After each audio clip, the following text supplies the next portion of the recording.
चलो भाई, आज हम पढ़ने वाले हैं क्लास 12th में चैप्टर सॉल्यूशन विलियन, इसके पीवाईक्यूज जो हमारे बोर्ड एग्जाम्स में आ चुके हैं। ठीक है, कैलकुलेशन तुम लोग करोगे फटाफट। पहला question, 20 gram NaOH dissolved in 250 ml solution, calculate the molarity. ये क्वेश्चन है आपका 2012 का, ठीक है, RBSE 2012। अब देखो 20 ग्राम NaOH, तो सॉल्यूट मास, बोर्ड एग्जाम में पूरा डेटा लिखना जरूरी है, नहीं तो नंबर गए, है ना। आपको सबसे पहले लिखना है गिवन, ठीक है, क्या दिया हुआ है, सॉल्यूट मास कितना ग्राम है, 20 ग्राम आपके पास NaOH है, ठीक है। अब NaOH बोल रहे हो तो NaOH सॉल्यूट ही है, इसका मोलर मास निकालो, ठीक है, मोलर मास हिंदी में लिखे तो अणुभार। तो Na का 23, ऑक्सीजन का 16 और हाइड्रोजन का 1, टोटल कितना हुआ 40, ठीक है। तो आपने सॉल्यूट मास लिख दिया, मोलर मास लिख दिया, है ना। और वॉल्यूम ऑफ द सॉल्यूशन, इन सबके नंबर है, ध्यान रखना। तो वॉल्यूम ऑफ द सॉल्यूशन कितना है, वॉल्यूम 250 ml, क्लियर। अब आपको मोलारिटी का फॉर्मूला भी लर्न करना है, वो लिखना है एग्जाम में, ठीक है ना। मोलारिटी होती है मास of solute upon molar mass of solute, ठीक है, मास of solute upon molar mass of solute. अगर वॉल्यूम मिलीलीटर में है तो यहाँ 1000 लिख दो, है ना। वॉल्यूम ऑफ सोल्यूशन, विलियन का आयतन, ठीक है। अब देखो मास ऑफ सोल्यूट कितना 20, मोलर मास कितना 40, है ना। तो इसको सॉल्व कर लेते हैं। मास ऑफ सोल्यूट हमने लिखा 20, मोलर मास 40 इंटू 1000 और वॉल्यूम कितना 250, तो 1000 और 250 कितना हुआ 4, और ये कितना हुआ 2, तो मोलारिटी कितनी आ रही है 2m। तो या तो लिख दो 2m या फिर लिखो 2 मोल पर लीटर। समझ में आ गया, सिंपल क्वेश्चन है, मोलारिटी पे बेस्ड। नेक्स्ट देखो,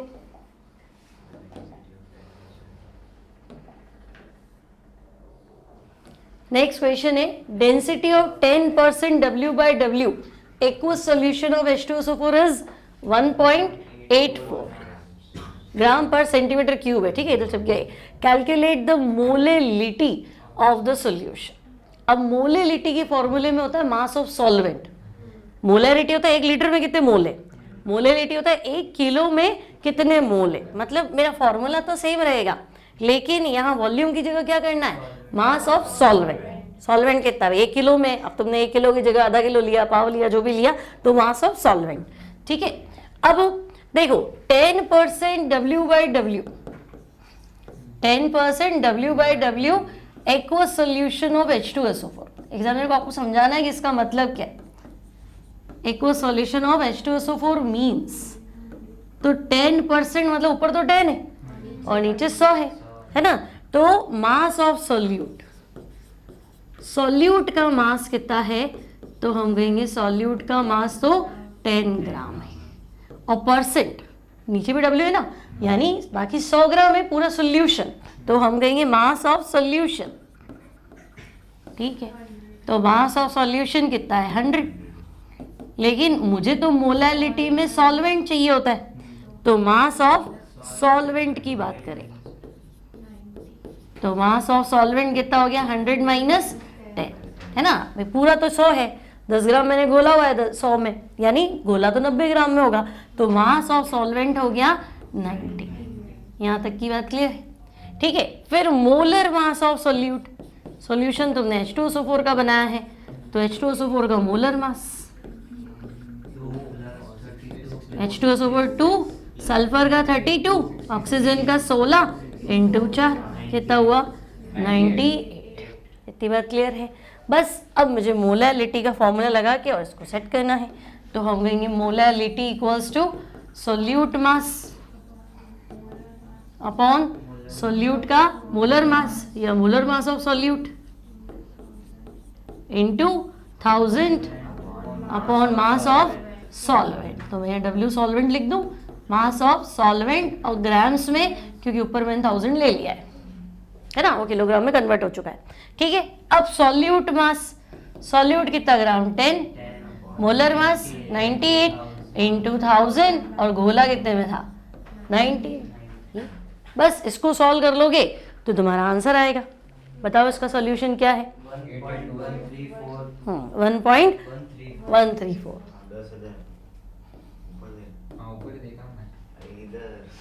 सही है, देख पहले वहाँ पे 10,000 0 यही काट दो ना, ठीक है 1.13, ठीक है। अब स्मॉल m लिख दो या फिर तुम लिखो मोल पर केजी। बोलो क्लियर है? सही है। हाँ डेंसिटी हम काम में लेते, अगर मोलरिटी पूछता तो मैं फॉर्मूला लगाती x into D into 10 upon molar mass of solute. x क्या था? मास परसेंट, d क्या था? डेंसिटी। तो डायरेक्ट फॉर्मूला था, पर इसने तो पूछा ही नहीं, इसने तो मोलरिटी पूछा, थोड़ा इजी कर दिया आपके लिए, ठीक है। नेक्स्ट देखो, what is reverse osmosis, give its one application. तो ऑस्मोसिस तो होता है, देखो पानी है और शुगर वाटर है, तो पानी शुगर वाटर में जाएगा, ये ऑस्मोसिस है। अब शुगर वाटर पानी की तरफ जाएगा, बीच में एसपीएम, तो रिवर्स ऑस्मोसिस। रिवर्स ऑस्मोसिस क्यों करना है? समुद्र का पानी खा रहा है, उसको मीठा पानी बनाना है, तो प्रोसेस क्या? रिवर्स। तो फिर इतनी वाटर स्कैरसिटी की टेंशन होना ही नहीं चाहिए। समुद्र का पानी तो 2/3 है धरती पे, लेकिन ये प्रोसेस बहुत महंगा है। घर में आरओ करते हो ना, इतना सारा पानी लाते हो, इतना सा पानी आता है, और बिजली कितनी खर्च होती है ना। तो ये थोड़ा ना कि पूरे सॉल्टी वाटर को हम सॉफ्ट वाटर में कन्वर्ट कर देंगे, लेकिन उसका पैसा कितना खर्च होगा? मतलब आपकी इनकम होगी ना, आधी इनकम पानी में चली जाएगी अगर सारा पानी खत्म हो गया, सॉफ्ट या रेन वाला सिस्टम खत्म हो गया। समझे मेरी बात? तो रिवर्स ऑस्मोसिस की बात करें तो हम एक डायग्राम बना देना आप एनसीईआरटी में जो बना हुआ है।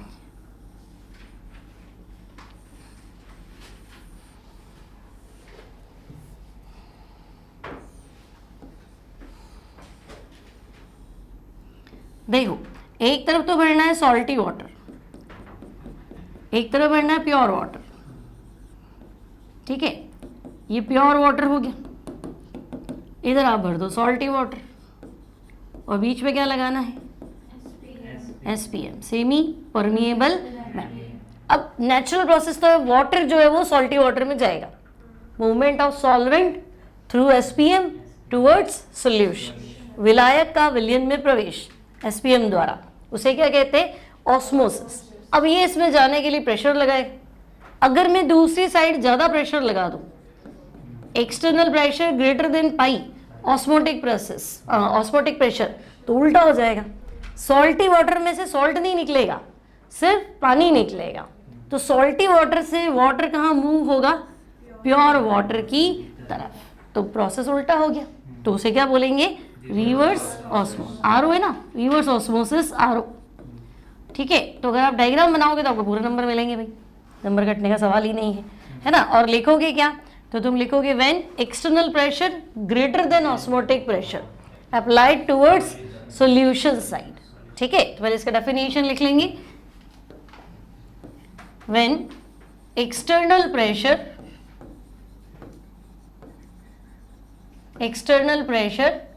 greater than osmotic pressure, greater than osmotic pressure is applied towards solution side,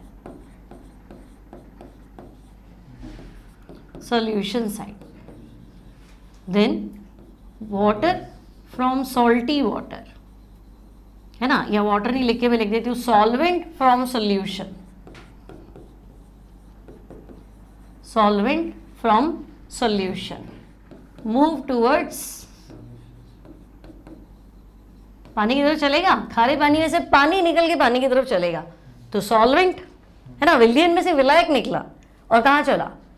pure solvent की तरफ। तो solvent from solution move towards solvent through SPM, SPM नहीं लिखा तो पूरे नंबर गए, ध्यान रखना, थ्रू एसपीएम, ठीक है। This phenomenon is called reverse osmosis. और तुम्हें लगे इतना तो मैं नहीं लिख पाऊंगा, तो आप इतना लिख सकते हो, यदि विलयन की तरफ है ना बाहरी दाब परासरण दाब से ज्यादा लगाया जाए तो परासरण की क्रिया विपरीत दिशा में होती है। If pressure, external pressure more than osmotic pressure applied towards solution side, then process of osmosis is reversed. खत्म करो, ठीक है। process of osmosis is reversed. This is called reverse osmosis. ठीक है। और आप ऐसे भी लिख सकते हो कि खारे पानी में से, लवणीय जल में से जल जो है वो शुद्ध जल की तरफ चलता है ना। Water from salty water move towards pure water, ठीक है। तो आप खारे पानी को सॉफ्ट वाटर में कन्वर्ट कर रहे हो, प्योर वाटर में, तो इसका एप्लीकेशन क्या हुआ? डीसलाइनेशन ऑफ सॉल्टी वाटर, है ना, सॉल्ट अलग कर रहे हो ना, डीसलाइनेशन ऑफ सॉल्टी वाटर, लवणीय जल का विलवणीकरण, ठीक है, हिंदी में लिखना है तो लवणीय जल का विलवणीकरण, डीसलाइनेशन ऑफ सॉल्टी वाटर। बोलो ठीक है, कितने हो गए? 3 हो गए, समझ में आ गया? ये भी 2012 गजब क्वेश्चन, 3 क्वेश्चन पूछे हुए, चॉइस में होंगे, ठीक है।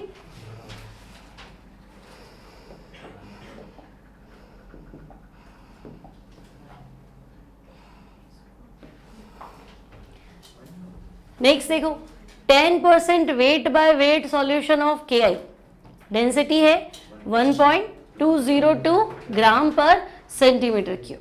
Calculate the molarity of KI, molar mass दे रखा है, ठीक है। अब देखो मास परसेंट, मास परसेंट को मैं x लिख देती हूँ, ये दिया है 10 या 10% मास परसेंट, ठीक है। Density of the solution 1.202 gram per centimetre cube, मतलब ml होता है, परेशान नहीं होना है, ठीक है। Molar mass of solute, KI का ही सॉल्यूशन है ना, तो सॉल्यूट का मोलर मास 166 ग्राम पर मोल, ठीक है, क्लियर है। अब आपसे क्या पूछा है? मोलैरिटी कैलकुलेट करो। एग्जाम में आपको लिखना है गिवन, ये सब लिखना है, फिर मोलैरिटी क्वेश्चन मार्क। अब आप मोलैरिटी का फॉर्मूला लगा लो, मास परसेंट पता है, डेंसिटी पता है, तो मोलैरिटी का फॉर्मूला है x into D into 10 upon molar mass of solute, ठीक है भाई, x into D into 10 upon molar mass of solute, ठीक है। अब बताओ x तो मास परसेंट है, वो तो 10 लिख देती हूँ, डेंसिटी 1.202 है ना, और मोलर मास कितना 166, तो अब तुम आंसर लिया हो, खाली चेक करो 0.724 आ रहा है एग्जैक्ट, ठीक है, तो 0.724। अब मोलैरिटी है, चाहे तो मोल पर लीटर लिखो, नहीं याद रखता तो कैपिटल M लिख के छोड़ सकते हो।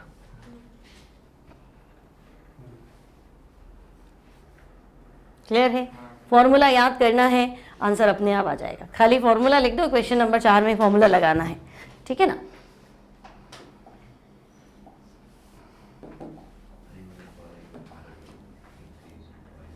अब देखो बॉइलिंग पॉइंट का ऑर्डर बताना है, ठीक है। बॉइलिंग पॉइंट 4 कॉलिगेटिव प्रॉपर्टी है, 4 अणुसंख्यक गुणधर्म है।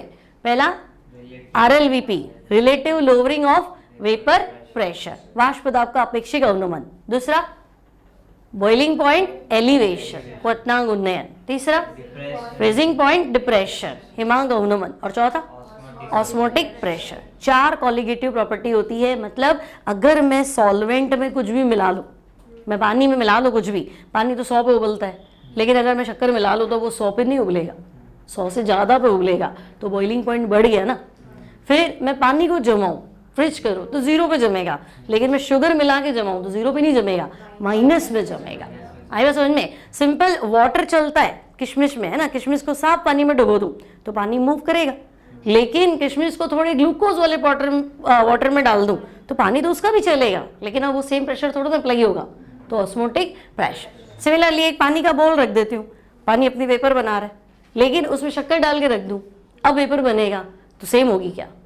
बीच बीच में शुगर है ना, वो पानी को उड़ने नहीं देगी, भाई कहाँ जा रहा है, सॉलिड है ना बीच बीच में, इसलिए तो वेपर प्रेशर कम होता है, बॉइलिंग पॉइंट बढ़ता है, फ्रीजिंग पॉइंट कम हो जाता है, और ऑस्मोटिक प्रेशर कंसंट्रेशन पर डिपेंड करता है।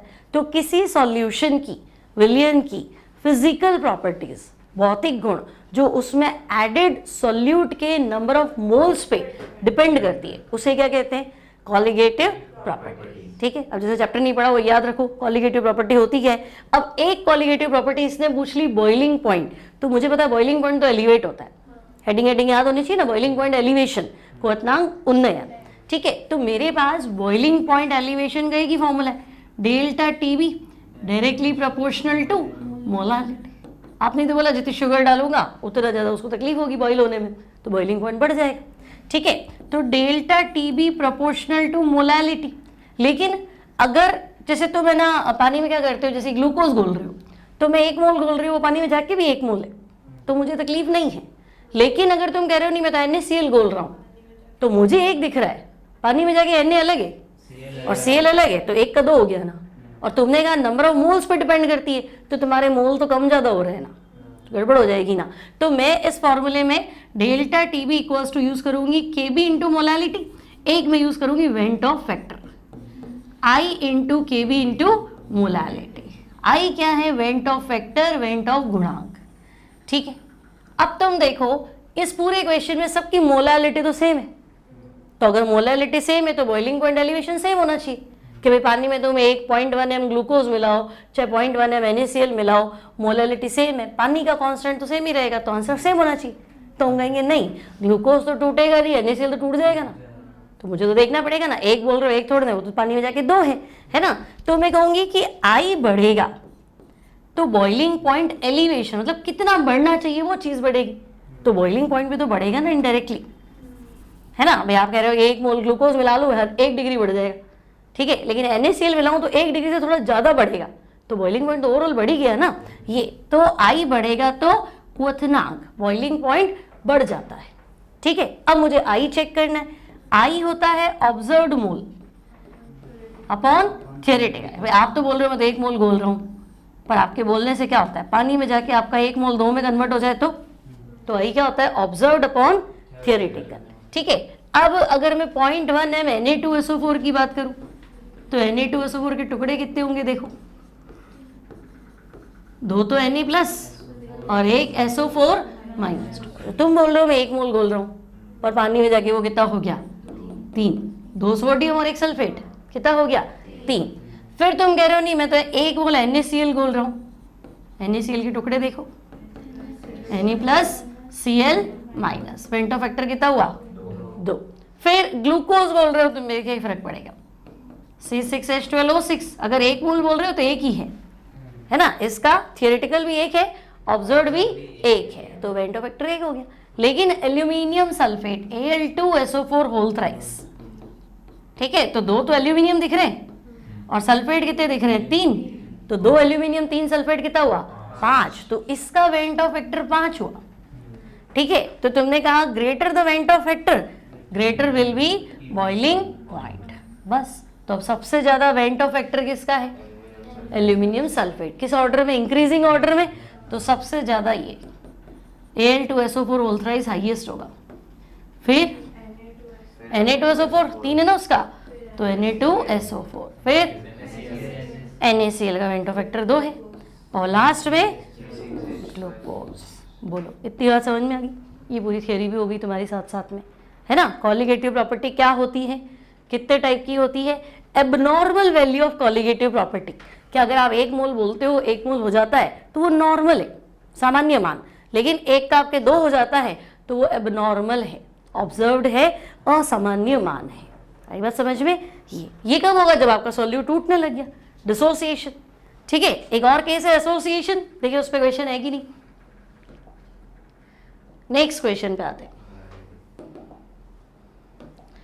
नेक्स्ट सिंपल है, देखो क्या पूछा है, 5 ग्राम NaOH कितने में घोला है 500 में, मोलरिटी निकालनी है ना। सिंपल, सबसे पहले क्या लिखूं, मास ऑफ सॉल्यूट लिख दूं,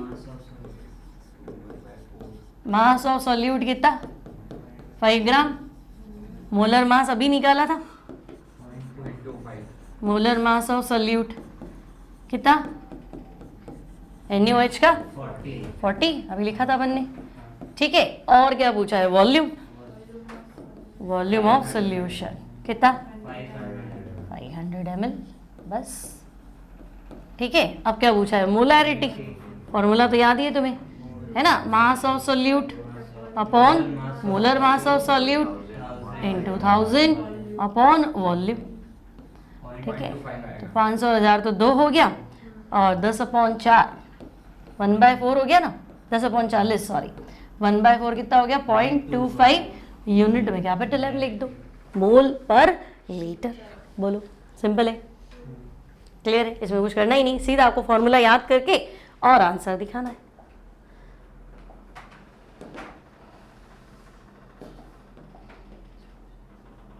नेक्स्ट देखो, 0.2 लीटर प्रोटीन सॉल्यूशन है, ठीक है, और इसमें प्रोटीन का वेट दे रखा है ना। तो मैं एक एक डेटा लिख देती हूँ। सबसे पहले वॉल्यूम ऑफ सॉल्यूशन, तो सॉल्यूशन का वॉल्यूम है 0.2 लीटर, ठीक है। प्रोटीन का ही सॉल्यूशन है तो सॉल्यूट प्रोटीन हुआ, तो मास ऑफ सॉल्यूट, ठीक है, विलेय का भार 1.26 ग्राम।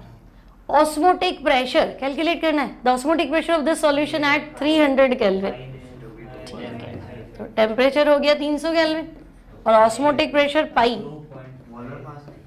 2.5 इंटू 10 की पावर -3। आर की वैल्यू भी दे रखी है तुम्हें, तो 0.083, ठीक है, litre bar mole inverse kelvin inverse.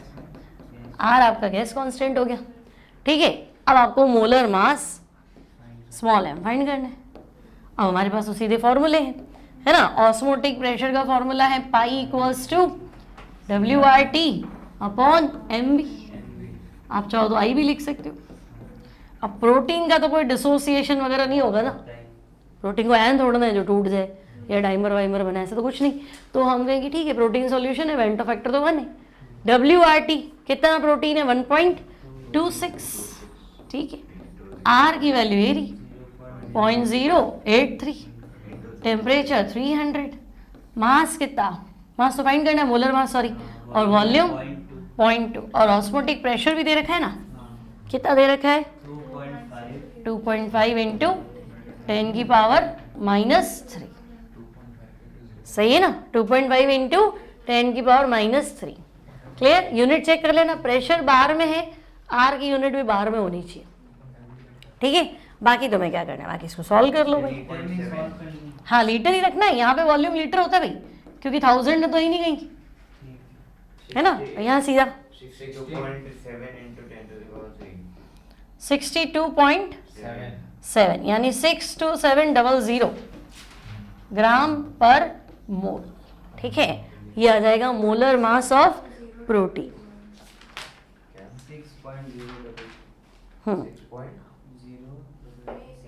62,700, ठीक है। इसमें दिया हुआ 61,022, ठीक है। वो डिपेंड करेगा आर की वैल्यू तुमने कितनी रखी है, 0.083 रखी है, 0.08382 रखी है, तो थोड़ा बहुत डेटा में अच्छा फर्क आएगा, क्लियर, समझ में आ गया। तो अब आपको ये नया फॉर्मूला भी लिखना है, अगर लिखा हुआ नहीं है तो, ठीक है ना। ये फॉर्मूला भी डालो आपके नोट्स में ताकि क्वेश्चन बने। आ चुका है बोर्ड एग्जाम्स में, देखो 2013 में।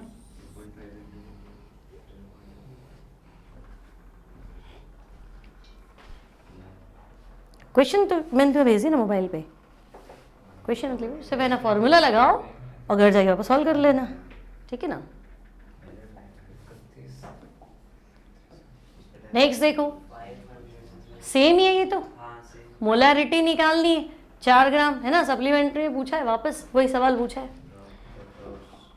नेक्स्ट देखो, वेपर प्रेशर ऑफ सॉल्वेंट, एक ही ग्राफ पूछा है। Blood cells shrink when placed in salted water, give reasons. तो पहले तो मुझे ग्राफ खींचना है, किसमें, वेपर प्रेशर, सॉल्वेंट और सॉल्यूशन का भी ले लेंगे अपन। देखो ध्यान से सुनना, आपका ग्राफ है between temperature and vapour pressure. अब तुम सोचो कि अगर कोई चीज़ को गर्म करें, कोई लिक्विड की बात करें, अगर लिक्विड को गर्म करेंगे, टेम्परेचर बढ़ाएंगे, तो ज़्यादा वेपर बनाएगा कि कम वेपर बनाएगा, ज़्यादा। गर्मी में पानी ज़्यादा इवेपोरेट होता है ना, तो ज़्यादा वेपर बनेगी तो वेपर प्रेशर ज़्यादा हुआ, ठीक है। तो मेरा इतना तो क्लियर है कि टेम्परेचर बढ़ाऊंगी तो वेपर प्रेशर बढ़ेगा, ठीक है। तो हम कहेंगे ओके भाई, अगर हम टेम्परेचर बढ़ाएं तो वेपर प्रेशर बढ़ता है, ये ग्राफ मैंने यहाँ ले ली। अब बढ़ते बढ़ते मान लो कि ये पॉइंट जो है यहाँ वेपर प्रेशर जो है वो एटमॉस्फेरिक प्रेशर के बराबर हो गया। हवा का भी तो प्रेशर होता है ना। मान लो तुम यहाँ से चले 500, 600, 700, 760 तो एटमॉस्फेरिक प्रेशर होता है। तो तुम कह रहे हो कि ये जो हमारा सॉल्वेंट है ना, एक लिक्विड मान लो पानी है, इसका वेपर प्रेशर जो है ये एटमॉस्फेरिक प्रेशर के बराबर हो गया इस पॉइंट पे। ये कह रहे हो वेपर प्रेशर, टेम्परेचर बढ़ाया तो वेपर प्रेशर बढ़ा। कोई लिक्विड को गर्म करते चलो तो ज़्यादा से ज़्यादा वेपर बनेगी, प्रेशर ज़्यादा हो। तो इसका वेपर प्रेशर बढ़ते बढ़ते किसके बराबर हो गया? एटमॉस्फेरिक प्रेशर, वायुमंडलीय दाब। उस टेम्परेचर को कहते हैं बॉइलिंग पॉइंट। उस टेम्परेचर को क्या कहते हैं? Boiling point. तो तुमसे पूछे व्हाट इज बॉइलिंग पॉइंट, तो भाई वो टेम्परेचर जब किसी लिक्विड का वेपर प्रेशर किसके बराबर हो जाए? एटमॉस्फेरिक प्रेशर के बराबर हो जाए, उससे तुम बॉइलिंग पॉइंट बोल देना। ठीक है, फिलहाल तो उसने सॉल्वेंट का ही पूछा है, तुम सॉल्वेंट का बनाए है ना। अब एनसीईआरटी में सॉल्यूशन का भी बना हुआ है, तो तुम्हें क्या करना है? इस ग्राफ में एक लाइन और डाल दो। अब तुम्हें पता है कि पानी में मान लो ग्लूकोज मिलाया तो वेपर प्रेशर गिरेगा कि बढ़ेगा? गिरेगा। पहले पानी आजाद था, अकेला था वेपर बनाने के लिए, अब बीच में शुगर आ गई तो शुगर तोड़ न जाने देगी। शुगर तो सॉलिड है, भले आपको नहीं दिख रही पर है तो उसके अंदर ही ना, तो वो पानी को इतना इजीली उड़ने नहीं देगी, है ना। तो वेपर प्रेशर डाउन होगा, तो वो ग्राफ तुम नीचे से शुरू करो। लेकिन अगर मैं सॉल्टी वाटर को भी गर्म करूंगी तो वो भी क्या करेगा?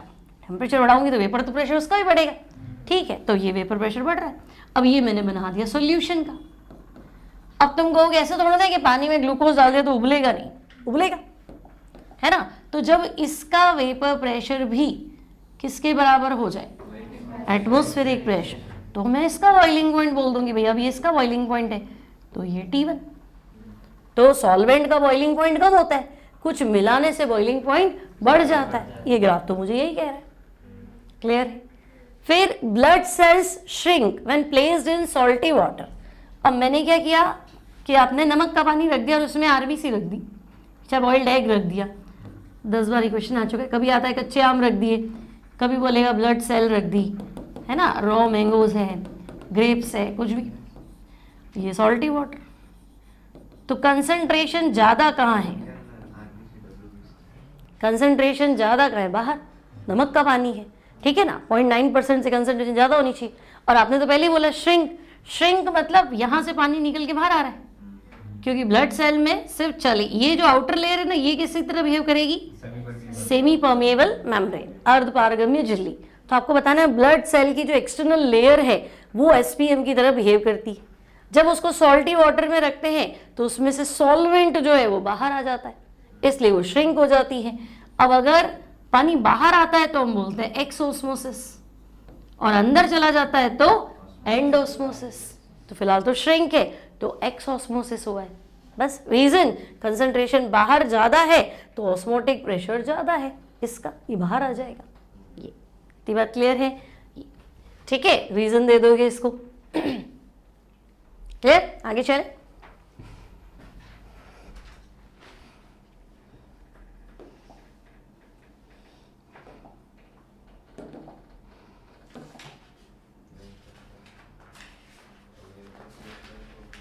अब एक एक सवाल के जवाब देखो। What will happen to vapour pressure of water if 1 spoonful sugar is added.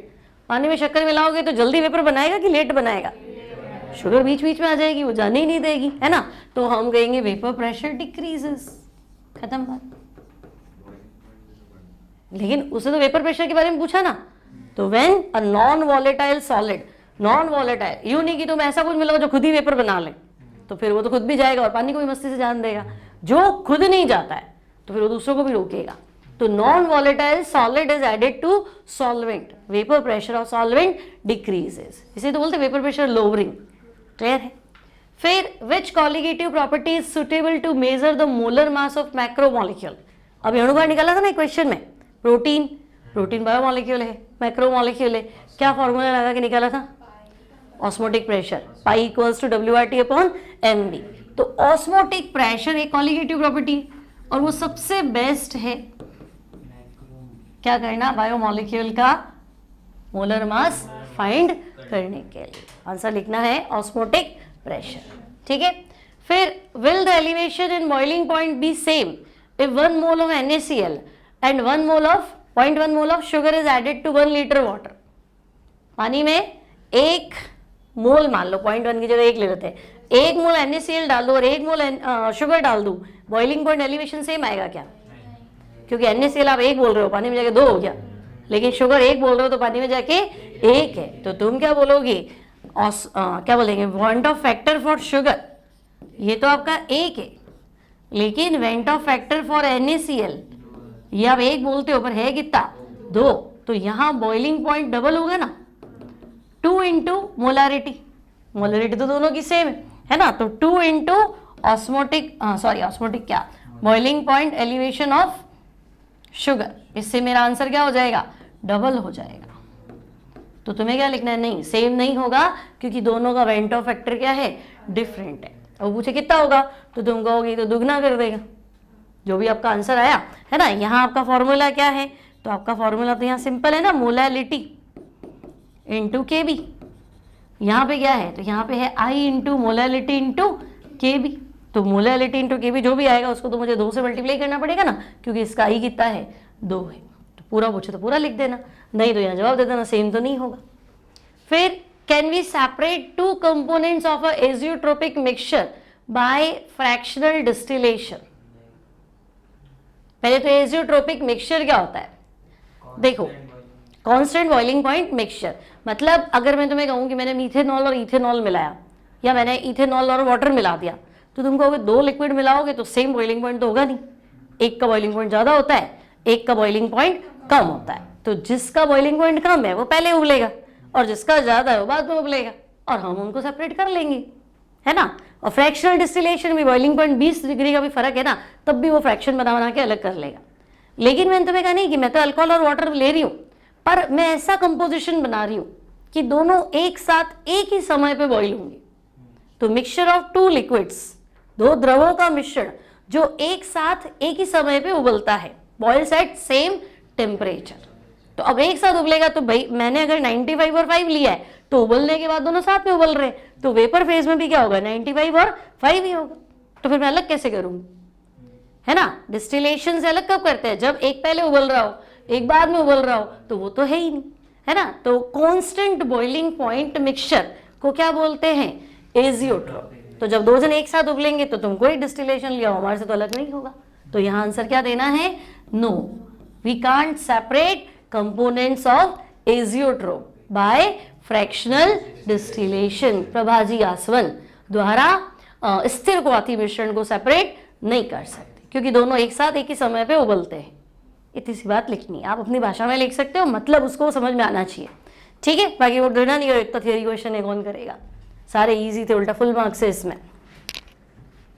ये कब का है, 2018 का है भाई। Write the formula for calculation of molality. तो मोलेलिटी का फॉर्मूला क्या था, मास ऑफ सोल्यूट, विलेय का भार, upon molar mass of solute, विलेय का अणुभार, into 1000 upon mass of solvent, और वो भी किस में, ग्राम्स में, विलायक का भार ग्राम्स में, ठीक है। नेक्स्ट देखो,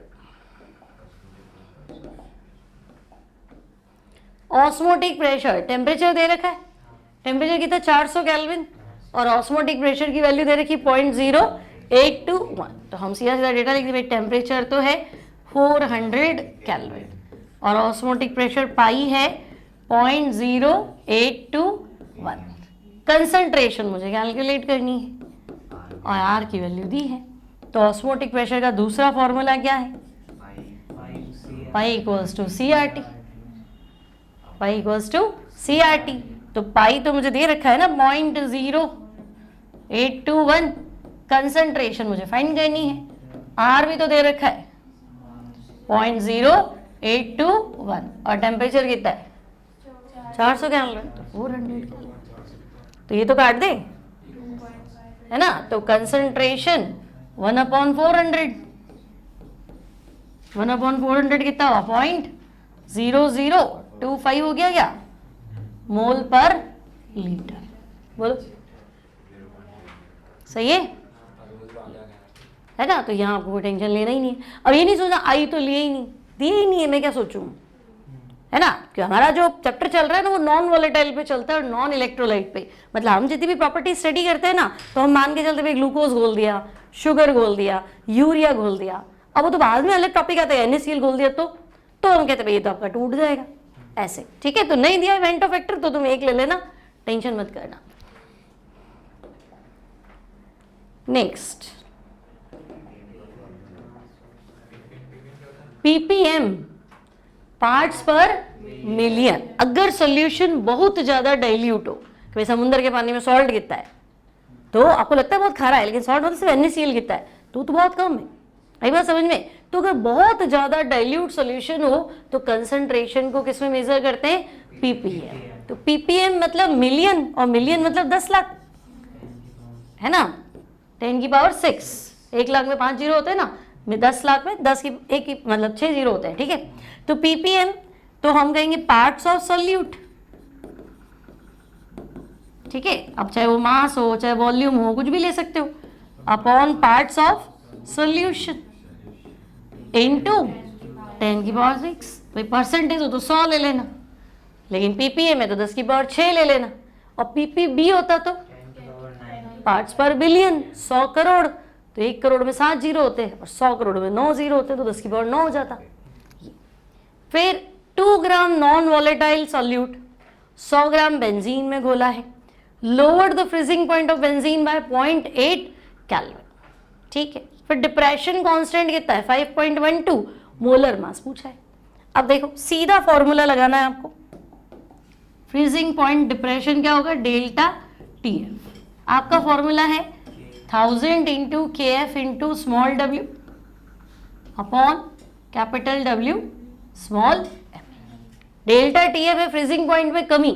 आपको पता है 4 कॉलिगेटिव प्रॉपर्टी है, एक तो पाई पढ़ रहे हो कब से, CRT या WRT अपॉन MB, ठीक है ना, एक बॉइलिंग पॉइंट एलिवेशन, एक फ्रीजिंग पॉइंट डिप्रेशन, और एक RLBP। क्वेश्चन आएगा वैसे वैसे बताऊंगी। फिलहाल डेल्टा TF है फ्रीजिंग पॉइंट डिप्रेशन, तो देखो फ्रीजिंग पॉइंट में कमी दी है क्या, कि क्या घोला तो कितना कम हुआ? फ्रीजिंग पॉइंट डिप्रेशन कांस्टेंट है। चलो एक एक दे, 2 ग्राम नॉन वोलेटाइल है तो पहले मैं लिख देती हूँ स्मॉल w। स्मॉल w कितना लिख दूं? 2 ग्राम। कैपिटल W कितने में घोला? 100 ग्राम। सारे फॉर्मूले में स्मॉल w ऊपर ध्यान रखना, ठीक है। तो स्मॉल w कम वाला वेट, कैपिटल W ज्यादा वाला वेट, ठीक है। Freezing point lowered, freezing point कम हुआ, कितने से कम हुआ? 0.8 केल्विन से फ्रीजिंग पॉइंट आपका डाउन हो गया। और freezing point depression constant KF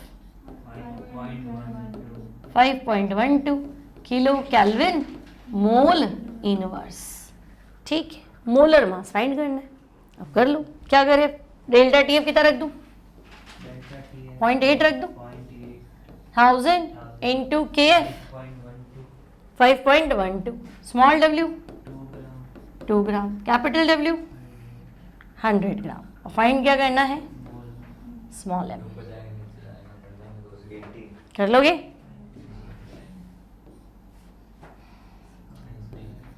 ठीक है, क्या हो जाएगा? 5.12 इंटू 2 डिवाइड बाय 0.8, सॉल्व कर लेना, 120 आएगा, 128, ठीक है। तो स्मॉल m आपका कौन सा है क्वेश्चन? हाँ, 128 ग्राम पर मोल, ठीक है भाई।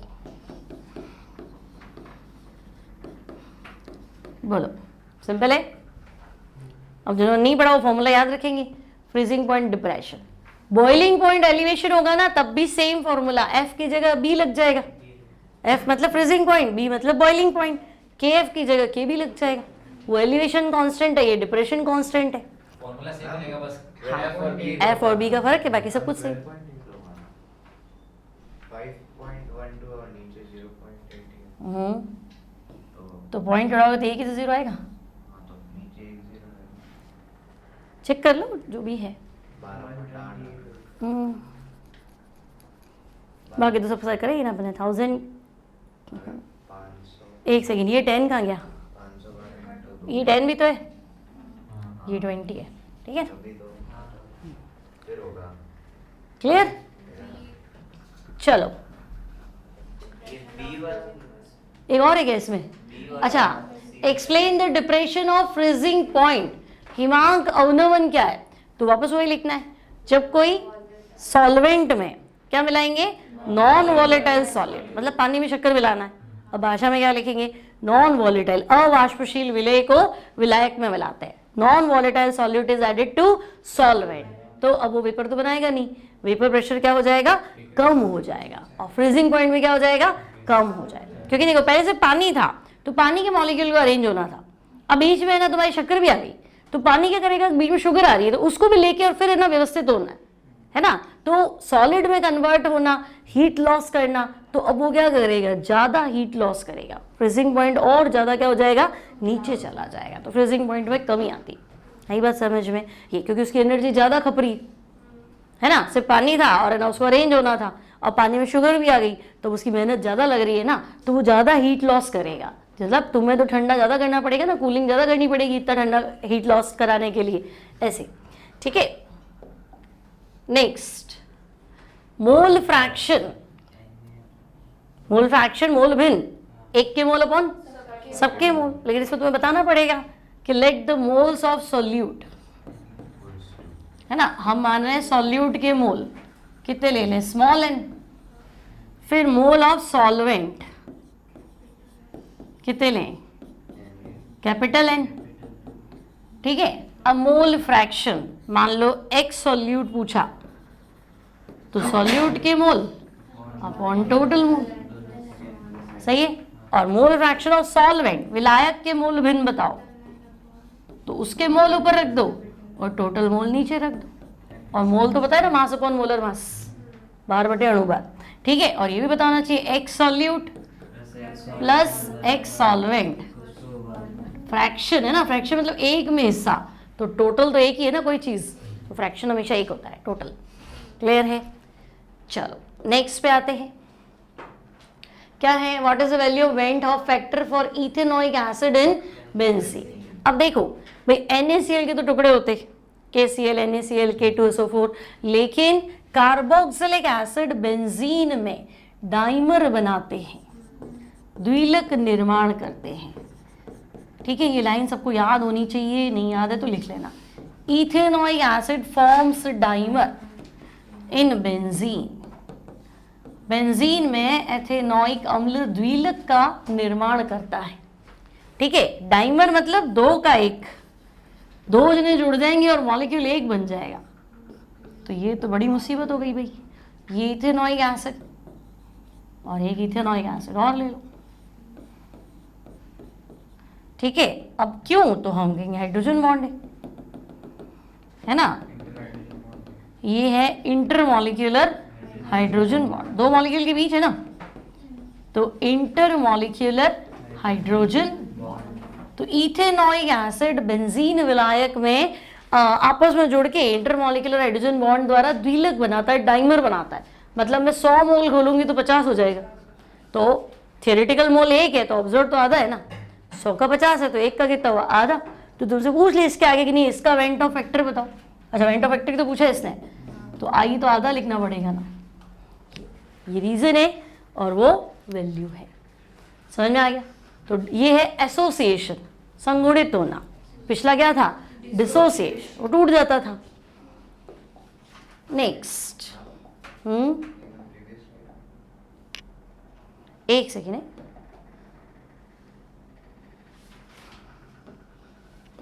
स्क्रीनशॉट ले लो जो जो तुम्हें लगे कि हाँ ये नहीं पढ़ा हुआ है, याद नहीं है, पढ़ाया सब है तुम्हें। अब देखो, calculate the molarity of solution containing 5.85 gram NaCl in 500 ml solution, कर लेंगे, मास दिया है, मोलर मास दिया है 1000 और वॉल्यूम है ना, तो मैं सीधा फॉर्मूला लगाऊं, मास हो गया 5.85, मोलर मास कितना लिखूं 58.5 इंटू 1000 और वॉल्यूम कितना आ जाएगा, ठीक है, 1/5 तो 0.2 होता है, सही है, 1/5 0.2 हो जाएगा, तो ठीक है भाई मैं लिख रही हूँ 0.2। अब derive formula of determination of molar mass of solute bye elevation of boiling point method, ठीक है। अब देखो एक्सपेरिमेंटल डेटा से हम क्या बताएंगे, ये पहले क्या है, पहले ना आपके आरबीसी में डेरिवेशंस थे, अब तो सीधा एनसीईआरटी लग गया ना, तो अपन क्या लिखेंगे, by different experiment it is clear that, अभी मैंने बताया था कि बॉइलिंग पॉइंट एलिवेशन किसके डायरेक्टली प्रोपोर्शनल है, मोलरिटी ऑफ सॉल्यूशन। ठीक है, अब प्रोपोर्शनल का साइन हटाओगे क्योंकि हर लिक्विड की भी तो बात करो, सॉल्यूशन किस में बना रहे हो, पानी में बना रहे हो, बेंजीन में बना रहे हो, अल्कोहल में बना रहे हो, तो उसके लिए एक पर्टिकुलर कांस्टेंट होगा, तो हो जाएगा Kb इनटू मोलरिटी। आई बात समझ में। अब मोलरिटी का फॉर्मूला अगर मैं यहाँ लगा दूँ तो मैं वहीं पहुँचूंगी वापस, delta T B equals to 1000 into K B into small w upon capital W small m। Check कर लो, क्योंकि मोलरिटी क्या था, mass of solute upon molar mass of solute into 1000 upon mass of solvent, वही तो है। ठीक है, फ्रीजिंग पॉइंट हो तो डेल्टा TF कर देना, बॉइलिंग पॉइंट है तो B कर देना। फिर calculate the mole fraction of nitrogen, nitrogen है 56 ग्राम, ऑक्सीजन है 32 ग्राम, और वॉल्यूम का तो मेरे काम नहीं आएगा। वॉल्यूम का क्या है, मोल फ्रैक्शन क्या होता है, एक के मोल अपन सबके मोल, तो मैं वॉल्यूम का क्या ही करूँ। ठीक है, तो हम कह रहे हैं चलो भाई एक तो नाइट्रोजन है एक ऑक्सीजन है, नाइट्रोजन का मास कितना है 56, मोलर मास कितना होता है 28, नाइट्रोजन का 14 है ना, इसका कितना हो गया 28, तो मोल निकाल दो 56 अपॉन 28 कितना हो गया, 2 हो गया। सही है। ऑक्सीजन का मास कितना है 32 और मोलर मास कितना है 32, इसको मैं कैपिटल लिख देती हूँ, तो 32 अपॉन 32 कितना हुआ 1। अब मोल फ्रैक्शन किसके फाइंड करने हैं, नाइट्रोजन के, तो नाइट्रोजन के मोल ऊपर रख दो, टोटल मोल नीचे रख दो, 2/3। बस इसको यहीं छोड़ना है, पॉइंट्स नहीं निकालना है, 2/3 करके छोड़ देना। आई बात समझ, 0.66 आएगा। आपको फ्रैक्शन बताना ना कि टोटल 3 में मेरा हिस्सा 2 है, मोल फ्रैक्शन है ना, 3 में हमारा हिस्सा कितना है 2, 2/3, टोटल 3 है तो हम 2 चीजें ले जाएंगे, सिंपल है। ठीक है,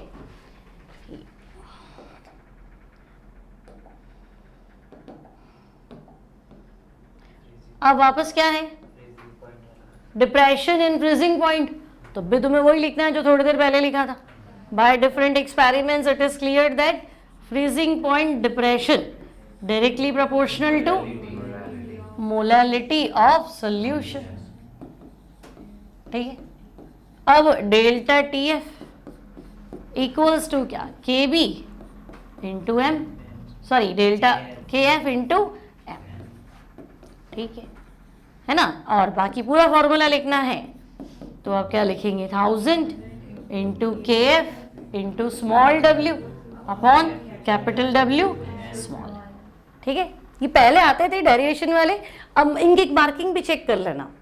मान लो ज़्यादा नंबर का है तो इनका ग्राफ बनेगा, जैसे पिछली बार बॉइलिंग पॉइंट वाला था है ना, इसमें डेरिवेशन बोला तो इसमें ग्राफ बताया था मैंने तुम्हें, सॉल्वेंट का ऊपर सॉल्यूशन का नीचे, ये इसका बॉइलिंग पॉइंट, ये इसका बॉइलिंग पॉइंट, और ये बॉइलिंग पॉइंट डिफरेंस, ये बीच का डेटा क्या है डेल्टा TB सॉरी, इसके बाद आपको यहाँ जाना था है ना। तो फ्रीजिंग पॉइंट वाले में इसका भी देखो, एक ही क्वेश्चन है, ग्राफ बना देती हूँ मैं। देखो फ्रीजिंग पॉइंट वाले में क्या है कि ये मेरे पास फ्रोजन सॉल्वेंट है, फ्रोजन समझे ना, बर्फ जमी हुई है, फ्रोजन सॉल्वेंट है। ठीक है, ग्राफ है हमारे पास टेम्परेचर और प्रेशर के बीच में, वेपर प्रेशर के बीच में। ठीक है ना, फ्रोजन है मतलब बर्फ है, अब बर्फ है तो और ठंडा करूंगी तो बर्फ ही रहेगी ना।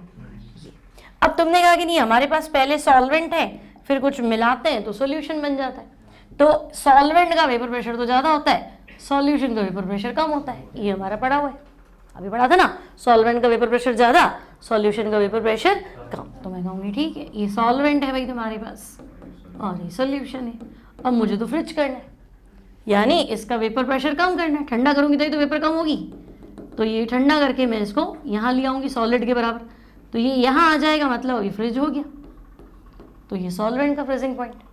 अब तुम कहोगे नहीं मैं तो शुगर गोली है इसको भी फ्रीज करूँ, तो इसको टच कर दो, तो मान लो यहाँ टच हो रहा है, तो ये क्या है, सॉल्यूशन का फ्रीजिंग पॉइंट।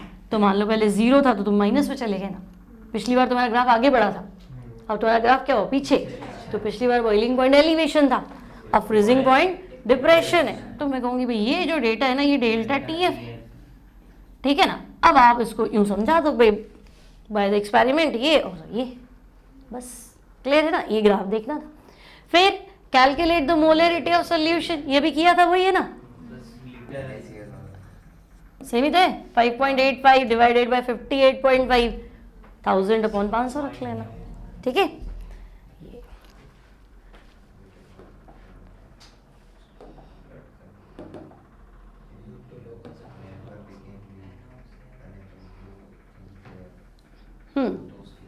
बताओ, ये तो पढ़ा था। Due to low concentration of oxygen in blood, climber become weak and unable to think. Anoxia, no oxia, height पे जाओगे तो ऑक्सीजन की कमी आएगी ना। तो हाइट पे जाने पे ऑक्सीजन की कमी आ जाती है, सांस लेने में दिक्कत आती है, इस तकलीफ को क्या बोलेंगे, एनोक्सिया। फिर explain the reason of such condition, तो तुम बताओगे एट हाई एल्टीट्यूड, ऊंचाई पे क्या होता है, एयर प्रेशर कम होता है ना। अब एयर का प्रेशर जो है वो कम है, और हमें पता है सॉल्युबिलिटी और प्रेशर क्या होता है, डायरेक्टली प्रोपोर्शनल। तो हवा में प्रेशर ही नहीं है, हवा ही नहीं है, प्रेशर कम हो गया, तो फिर सांस में लेंगे क्या, कुछ होगा तो लेंगे ना सांस में, वैक्यूम में सांस कैसे लेंगे। तो हम कहेंगे solubility of oxygen in blood क्या हो जाएगी, कम हो जाएगी। Solubility of oxygen in blood come, proper oxygen supply नहीं मिलेगी तो तुम्हें पता है सांस लेने में दिक्कत है, मर भी सकते हैं। इसे क्या कहते हैं, एनोक्सिया, ठीक है। Solubility of oxygen in blood decreases. फिर 30 ग्राम इथेनॉइक एसिड 100 ग्राम वाटर में है, मोलरिटी निकालनी है। तो देखो solute mass, solute mass ethanoic acid कितना है, 30 ग्राम। इथेनॉइक एसिड का मोलर मास बताओ।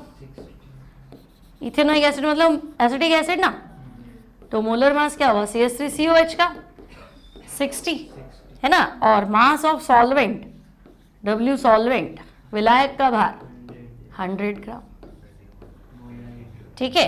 अब मोलरिटी का फॉर्मूला लगाओ, सॉल्व करो। तो मोलरिटी थी solute mass upon solute molar mass into 1000 upon mass of solvent, विलायक का भार। सॉल्व कर लो इसको, 30/6 हुआ ना, 5, ठीक है। तो क्या है ये, इसका मोलर मास है क्या, नहीं मोलरिटी है, तो मोल पर केजी। नहीं याद है तो स्मॉल m लिख देना, बस खत्म, ठीक है। तो स्मॉल m हो जाएगा इसका यूनिट, मोल पर केजी, क्लियर है। चलो नेक्स्ट, ऑस्मोटिक प्रेशर की डेफिनेशन।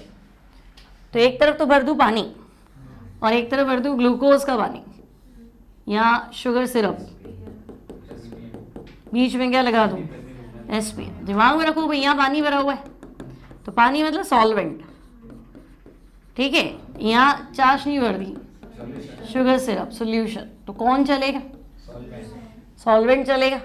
किसकी तरफ चलेगा, सॉल्यूशन थ्रू, है ना। और चलने के लिए प्रेशर भी तो लगाएगा, है ना। चलेगा मतलब ऑस्मोसिस, और चलने के लिए यहाँ पे क्या करेगा, प्रेशर लगाएगा।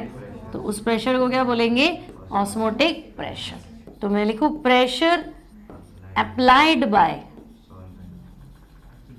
pressure applied by solvent to move in solution, to move in solution through SPM will be equal to osmotic pressure, यह is known as osmotic pressure, ठीक है ना। जो प्रेशर होगा उसके बराबर ही होगा, ठीक है, या उसी को आप बोल दो ऑस्मोटिक प्रेशर, OP। और तो कुछ पूछा ही नहीं है ना, ठीक है। अब ये भी लिखना एट कांस्टेंट टेम्परेचर, ठीक है ना। ये नहीं एक साइड पानी ठंडा हो गर्म हो तो गड़बड़ हो जाएगी, दोनों का टेम्परेचर सेम होना चाहिए। हाँ, ये तो सॉल्वेंट से सोल्यूशन है। अब मान लो कि ना यहाँ तो बिल्कुल शुगर सिरप है, ठीक है, यहाँ तुमने बिल्कुल शुगर सिरप भर दी है, ठीक है, और यहाँ पानी में एक चम्मच ग्लूकोज डाल दिया। अब कौन चलेगा, यहाँ शुगर सिरप है, चाशनी भर दी, और यहाँ पानी में 1 चम्मच ग्लूकोज घोल दिया। अब कौन चलेगा, चाशनी चलेगी। चलेगा तो यहीं से पानी, ये डाइल्यूट है ना, वो तो चाशनी है, उसमें तो कंसंट्रेशन बहुत ज्यादा है, अच्छा वो ज्यादा नहीं। समझे ना मेरी बात, है ना। तो कौन चलेगा, पानी ही चलेगा। मैं पानी में किशमिश डुबो दूँ और उस पानी में भले थोड़ा सा ग्लूकोज भी घोल दूँ, तब भी किशमिश का बाहर नहीं आएगा, वो तो बिल्कुल ड्राई है, उसकी कंसंट्रेशन बहुत ज़्यादा है, यहीं से चलेगा अंदर की साइड। ठीक है, तो तुम क्या बताओगे, मान लो यहाँ 1 चम्मच ग्लूकोज है मतलब लो कंसंट्रेशन, और यहाँ चाशनी है मतलब शुगर सिरप है यानी हाई कंसंट्रेशन, तब भी मूवमेंट तो यही हो। तो तुम ऐसे भी लिख सकते हो, movement of solution from low concentration to high, क्योंकि लो कंसंट्रेशन मतलब डाइल्यूट, डाइल्यूट मतलब पानी ज़्यादा, पानी ज़्यादा है वहाँ से पानी कम की तरफ चलेगा, खत्म बात। ये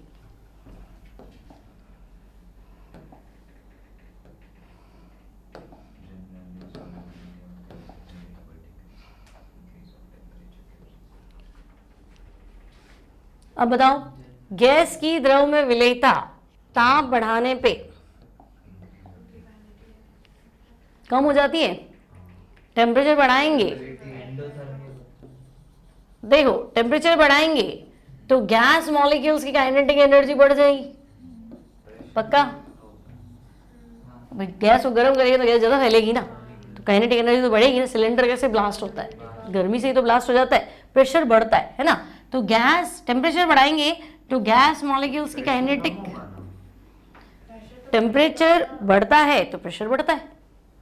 मान लो एक सिलेंडर में मैंने गैस को पैक कर दिया, फिर वो कोल्ड ड्रिंक में बढ़ते हैं तो लो टेम्परेचर और हाई प्रेशर, वो सॉल्युबिलिटी बढ़ाने के लिए, वो बात कर रहे हो तुम गैस इन लिक्विड।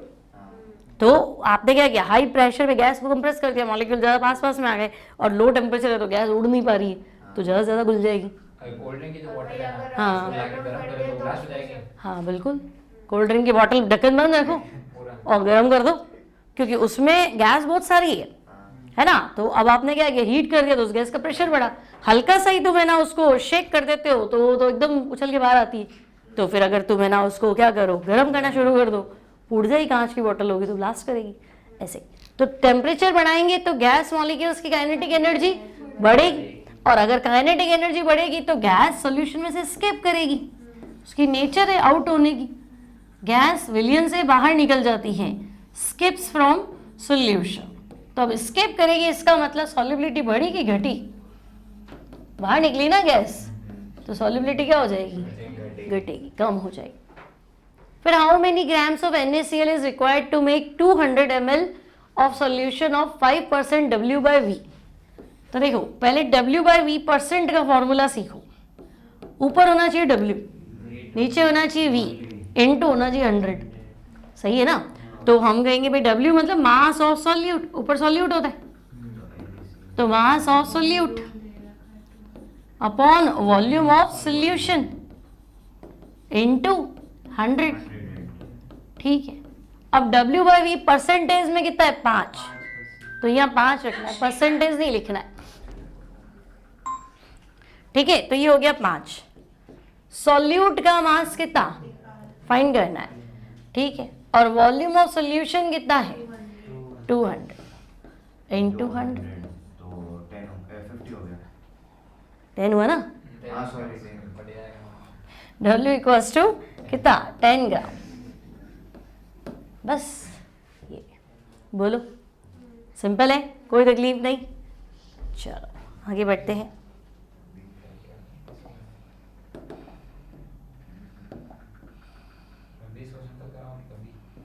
देखो कितने 10 मिनट है ना, अभी 2:20 हुई है, 10 मिनट में देखिए कितने होते हैं। अब देखो 22 ग्राम ऑक्सैलिक एसिड डिजोल्व्ड इन 1000 ml, डेंसिटी है 1.1, find out the mass percent of oxalic acid. अब मास परसेंट होता है W/W परसेंट, ठीक है, ऊपर भी W नीचे भी W, परसेंट यानी 100 से मल्टीप्लाई कर लो, तो W में लिखूं मास ऑफ सोल्यूट, ठीक है भाई, मास of solute upon mass of solution, और परसेंट है मतलब इनटू 100। अब देखो ऑक्सैलिक एसिड कितना है 22 ग्राम, डेंसिटी है और है ना वॉल्यूम है, मेरे पास मास ऑफ सोल्यूशन है ही नहीं, है ना। तो डेंसिटी ऑफ सोल्यूशन, डेंसिटी का फॉर्मूला क्या होता है, मास अपॉन वॉल्यूम, तो वॉल्यूम में सॉल्यूशन का, और यहाँ क्या हो जाएगा, मास ऑफ सॉल्यूशन। द्रव्यमान बराबर, सॉरी घनत्व बराबर द्रव्यमान बटा आयतन, तो डेंसिटी होता है मास अपॉन वॉल्यूम।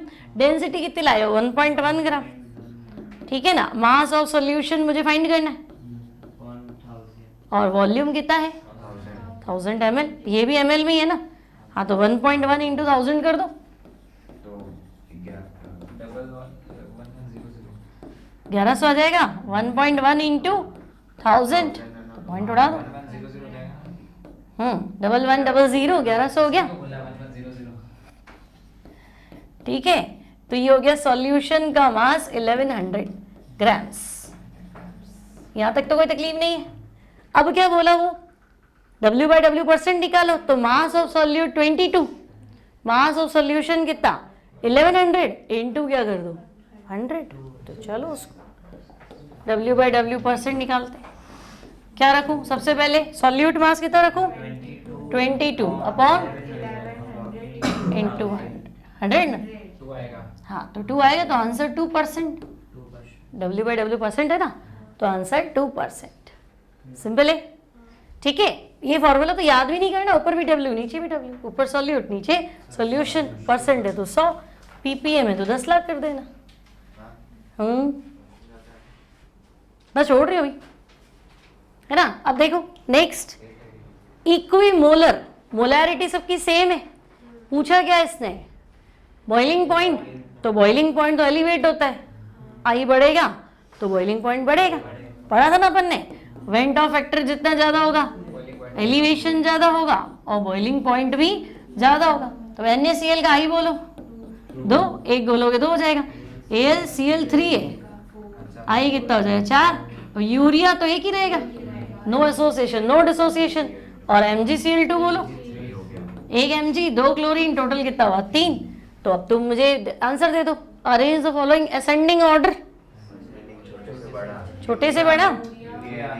सबसे पहले क्या लिखूं, यूरिया, फिर NaCl, MgCl2, AlCl3, बस ठीक है। चलो रिमेनिंग क्वेश्चन अपन कल कर लेंगे, है ना।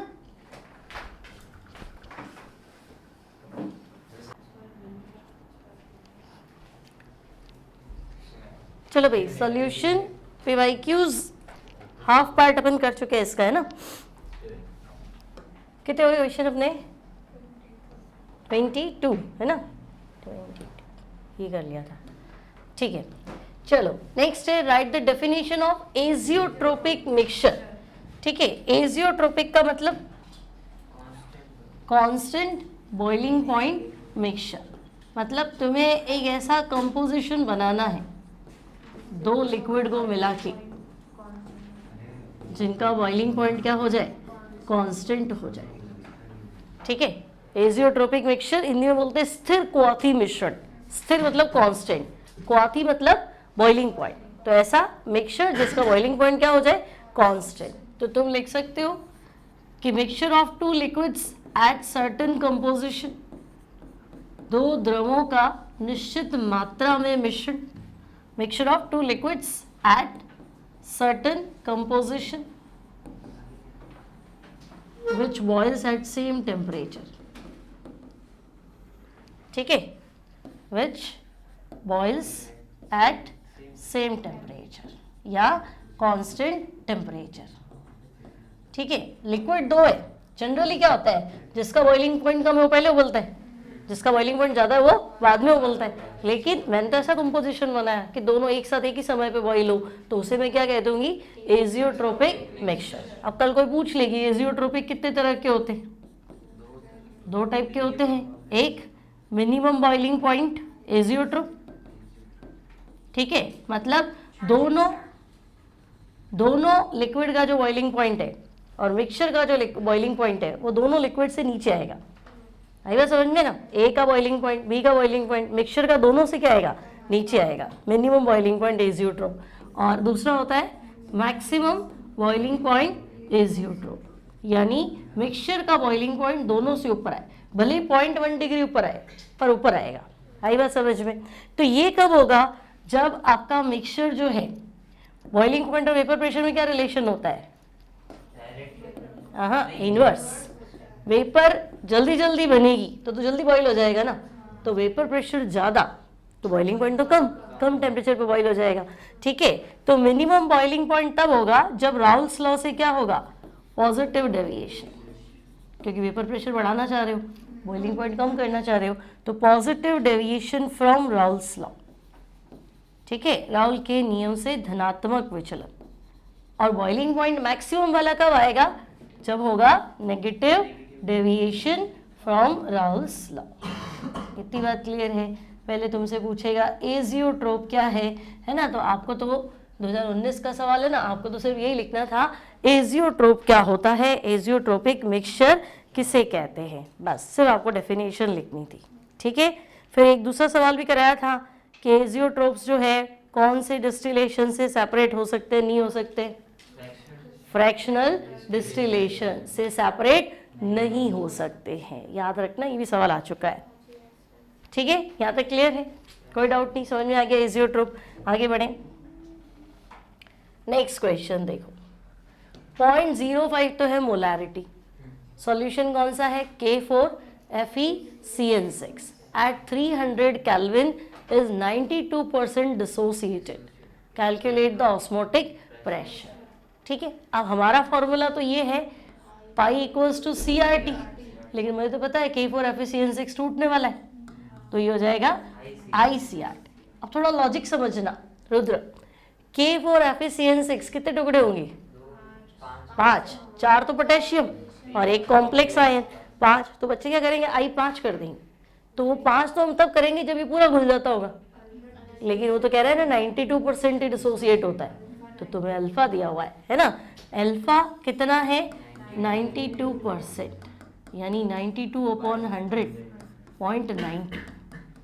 आई बात समझ में कि अगर एक टुकड़ा आता है तो 9.92 पार्ट ही आ रहा है, आई बात समझ में। तो अब मुझे फॉर्मूला लगाना है alpha, sorry I equals to I with respect to alpha, ये फॉर्मूला पढ़ा था हमने, I इक्वल्स टू क्या था, sorry alpha equals to 1 - I upon 1 - n। ठीक है, कोई दिक्कत नहीं, ये है अल्फा डिसोसिएशन का फॉर्मूला। ओके, अब अल्फा तो तुम्हें दिया है ना 0.92, और पार्ट्स कितने होने चाहिए थे, 5। K4FeCN6 कितने पार्ट में टूटना चाहिए, 5 में टूटना चाहिए था ना, 4 तो पोटेशियम है ना, और एक फेरोसाइनाइड आयन FeCN6 -4, तो 1 मोल के कितने हो रहे, 5 हो रहे, तो n की वैल्यू तो 5 डालनी थी। ठीक है, तो अब सॉल्व कर लो इसको, तो हम क्या बनाए इसमें, I की वैल्यू निकालनी है ना, अल्फा कितना रख दूँ 0.92, ठीक है, 1 - I और 1 - n, तो कितना हो गया -4 हो गया, इसको मल्टीप्लाई कर लो 0.92 से, और ये 1 - I ले लो,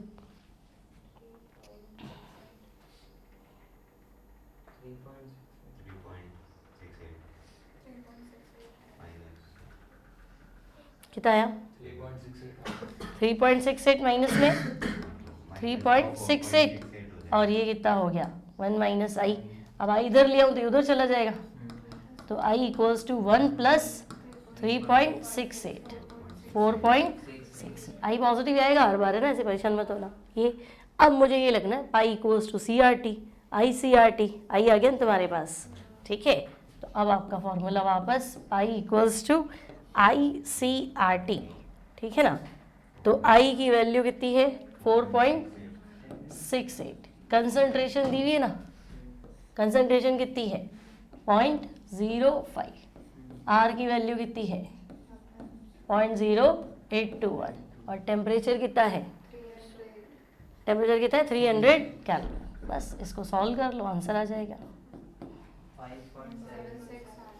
5.76, कौन सा, हाँ 5.76 ATM करेक्ट है। ठीक है,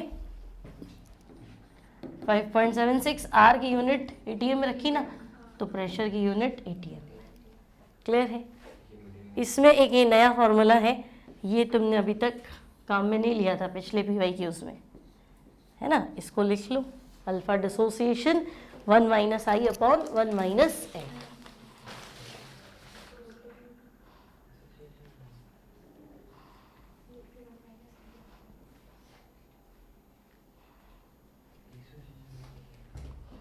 ठीक है, पहला फॉर्मूला ये pi equals to i C R T, i की वैल्यू हम यहाँ से निकालेंगे क्योंकि हमें अल्फा दिया हुआ है। अल्फा नहीं होता ना तो हम मन से अल्फा 100% मान लेते, तो फिर जो एन है वही अल्फा है ना। नहीं, अल्फा 100% मान लेते तो अल्फा यहाँ पे 100/100 कितना हो जाता है 1, तो जो आई है वही एन है, मतलब ऑब्जर्व मोल 5 तो आई भी 5 ऐसे। ठीक है, चले आगे।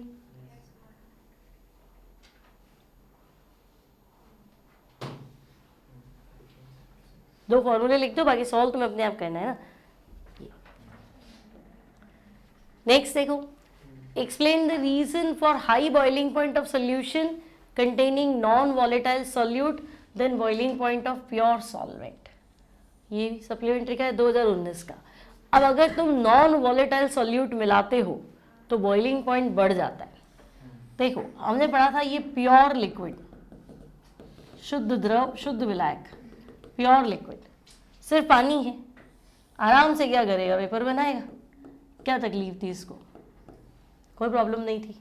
अब हम प्योर सॉल्वेंट में, प्योर लिक्विड में क्या मिलाते हैं, नॉन वॉलेटाइल सॉल्यूट, मतलब तुमने एक चम्मच शक्कर डाल दिया है ना। नॉन वॉलेटाइल सॉल्यूट अगर तुम किसी प्योर सॉल्वेंट में मिलाते हो तो वो नॉन वॉलेटाइल सॉल्यूट बीच बीच में आके डिस्टर्ब करता है ना। अब देखो सरफेस पे भी तो आएगा, तो यहाँ पहले पानी था तो आराम से उड़ रहा था, अब ये तो उड़ेगा नहीं और नीचे वाले को जगह नहीं देगा। आई बात समझ में ना। आपने ऐसे लोगों को बीच में डाल दिया जो खुद तो कुछ काम कर नहीं रहे और आपके बीच में परेशानी कर रहे, तो वेपर प्रेशर क्या हो जाएगा, कम। पहले वेपर ज़्यादा बन रही थी, अब वेपर क्या बनेगी, कम बनेगी। तो हमें इसको एक बात समझानी है कि सारा गेम वेपर प्रेशर का है। When a non volatile solute, non volatile solute, जब किसी शुद्ध विलायक में non volatile solute is added to pure solvent, ठीक है, कि अगर हमने शुद्ध विलायक में क्या घोला, नॉन वॉलेटाइल सॉल्यूट घोल दिया, तो वेपर प्रेशर जो है वो क्या हो जाएगा, डिक्रीज हो जाएगा। क्लियर। अब मुझे तो वेपर प्रेशर को एटमॉस्फेरिक प्रेशर के बराबर लाना है, तब वो चीज़ बॉइल होगी। तब पहले मान लो वेपर प्रेशर 700 था तो 760 लाना है, तो मुझे हीट करना था।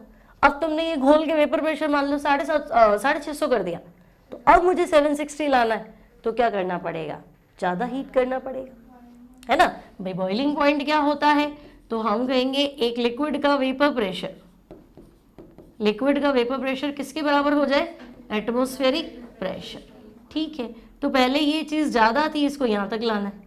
अब ये चीज़ कम हो गई, इसको यहाँ तक लाना है। तो अगर यहाँ हीट है तो यहाँ मोर हीट 1, बात समझे मेरी ये। ठीक है, तो नेक्स्ट लाइन में आपको बताना है कि इस वेपर प्रेशर को, to make this vapour pressure, to make this vapour pressure equal to atmospheric pressure, इस वाष्प दाब को वायुमंडल दाब के बराबर लाने के लिए मोर हीट इज रिक्वायर्ड, ज़्यादा गर्म करना पड़ेगा, है ना, और एटमॉस्फेरिक प्रेशर के बराबर आएगा तभी तो बॉयल होगा। ठीक है,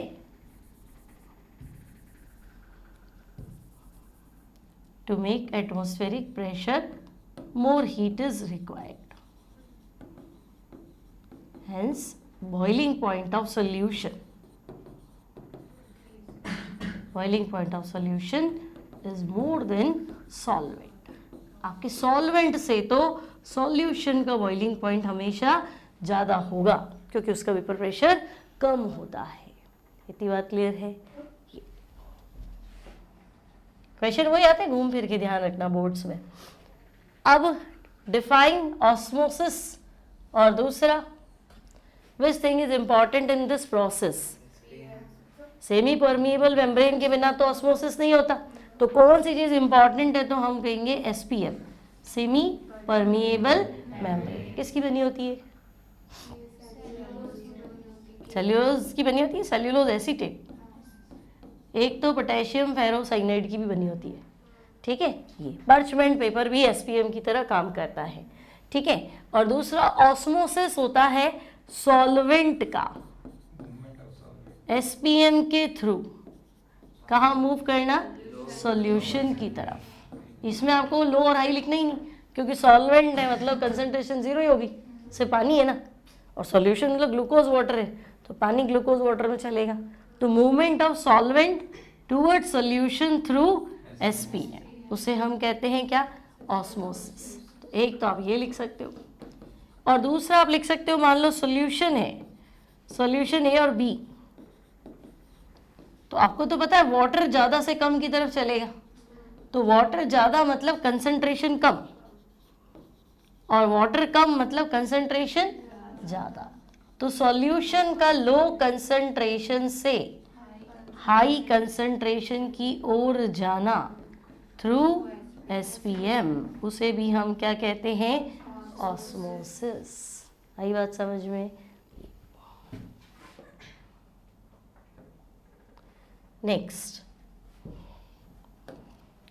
calculate osmotic pressure of m/10 solution of urea at 27 degree centigrade. ऐसा क्वेश्चन बहुत बार आ चुका है। देखो ऑस्मोटिक प्रेशर, अब यूरिया तो है ना, कोई एसोसिएट डिसोसिएट होगा नहीं, यूरिया के लिए I1 है ना, तो तुम ऐसे भी लिख सकते हो साइड में I यूरिया इक्वल्स टू 1, तो फिर सीधा फॉर्मूला लगाओ I equals to CRT। C इसलिए क्योंकि कंसंट्रेशन दे रखी है मोल पर लीटर, R की वैल्यू ये रही तुम्हारे 0.0821, और टेम्परेचर 27 प्लस 273, ठीक है 300। तो अब इसको सॉल्व कर लो, 1/10 इंटू 0.0821 इंटू 300,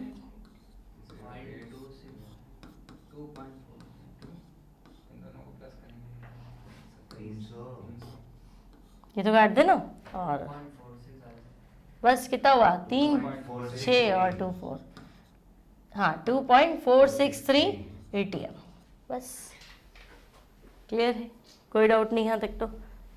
नेक्स्ट देखो, compound having highest value of went Hoff factor for complete dissociation of solute in aqueous solution. KCl के कितने टुकड़े होंगे भाई, 2, K प्लस Cl वाई, तो वेंट ऑफ फैक्टर 2 है। NaCl के भी 2, वेंट ऑफ फैक्टर 2 है। K2SO4, 2 पोटेशियम और 1 सल्फेट, कितना है 3, और MgSO4 के Mg+2 SO4 -2, इसका वेंट ऑफ फैक्टर 2 है। तो अब तुम हाईएस्ट ढूंढ लो, K2SO4 3 हो जाएगा, क्लियर। नेक्स्ट देखो, explain the reason for exhibiting negative deviation from Raoult's law by the solution of chloride and acetone। अब एसीटोन और क्लोराइड नेगेटिव डेविएशन शो करते हैं, तो देखो एक मैंने बना दिया एसीटोन, और एक क्लोराइड नहीं होना चाहिए, यहाँ पे क्लोरोफॉर्म होना चाहिए, है ना। क्लोरोफॉर्म और एसीटोन नेगेटिव डेविएशन शो करते हैं। CHCl3 होता है ना, CCl3 -H+। अब इन दोनों में हाइड्रोजन बॉन्ड नहीं हो सकता, ये नेगेटिव पॉजिटिव, ये हाइड्रोजन बॉन्ड है, कौन सा, इंटर मॉलिक्यूलर हाइड्रोजन बॉन्ड। तो जब हम क्लोरोफॉर्म और एसीटोन को मिलाते हैं तो ये लोग बनाते हैं इंटर मॉलिक्यूलर हाइड्रोजन बॉन्ड, तो बॉन्ड वन से मॉलिक्यूल नज़दीक आ जाएंगे। अब मॉलिक्यूल नज़दीक आ जाएंगे, इसका मतलब वेपर प्रेशर या वेपर जल्दी बनेगी, ज़्यादा बनेगी कि कम बनेगी, कम बनेगी। पहले देखो, अगर ए और बी को मिलाऊं, ए को बी से कोई लेना देना नहीं है, बी को ए से कोई लेना देना नहीं है, तो सब दूर दूर रहेंगे, दूर दूर रहेंगे तो आराम से इवेपोरेट होंगे, कोई मतलब ही नहीं किसी को। लेकिन अगर मैं 2 मॉलिक्यूल मिलाऊं, 2 अलग अलग लिक्विड मिलाऊं और वो चिपक जाते हैं, वो बॉन्ड बना रहे हैं, तो अब ए कहेगा बी नहीं जाएगा और बी क्या बोलेगा ए नहीं जाएगा, बॉन्ड टूट जाएगा ना। आई बात समझ में? तो अब ये वेपर नहीं बनाएंगे, ये उड़ने ही नहीं देंगे एक दूसरे को, तो वेपर नहीं बनेगा तो वेपर प्रेशर क्या हो जाएगा, कम। और वेपर प्रेशर कम हुआ तभी तो डेविएशन कैसा हुआ, नेगेटिव। आई बात समझ में? तो तुम्हें क्या बताना है, when A B interaction, A और बी 2 अलग अलग मिला है ना, तो A B interaction is more than A interaction and B interaction. तो जब मैं ए और बी को मिला रही हूँ तो ए इंट्रैक्शन और बी इंट्रैक्शन से ज़्यादा मुझे क्या मिल रहा है, ए बी इंट्रैक्शन मिल रहा है। देन क्या हो जाएगा, तो मैं कहूँगी कि देन वेपर प्रेशर जो है वो डिक्रीज हो जाएगा। है ना। क्यों डिक्रीज हो जाएगा? क्योंकि इंट्रैक्शन ज़्यादा है, मॉलिक्यूल इवेपोरेट होंगे नहीं इतनी आसानी से। तो वेपर प्रेशर डिक्रीजेज मतलब P total lesser than P not a x A plus P not be x. तो ये तो राउल्स लॉ था, आपका आंसर इससे कम आ रहा है, इसका मतलब ये डेविएशन कैसा है? Negative deviation from Raoult's law.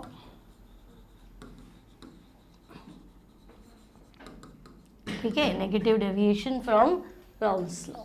इतनी बात क्लियर है? नेक्स्ट देखो,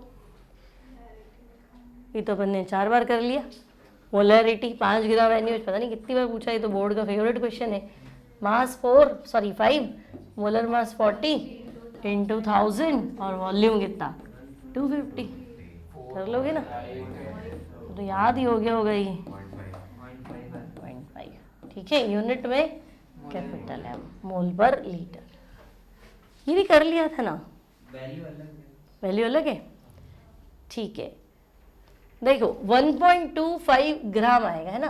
protein is present in 300 ml, तो स्मॉल w हो गया 1.25 ग्राम और वॉल्यूम हो गया 300 ml और टेम्परेचर हो गया 300 केल्विन और ऑस्मोटिक प्रेशर पाई हो गया इंटू 10 की पावर -3 बार और आर आ गया मेरे पास 0.083 litre bar mole inverse kelvin inverse.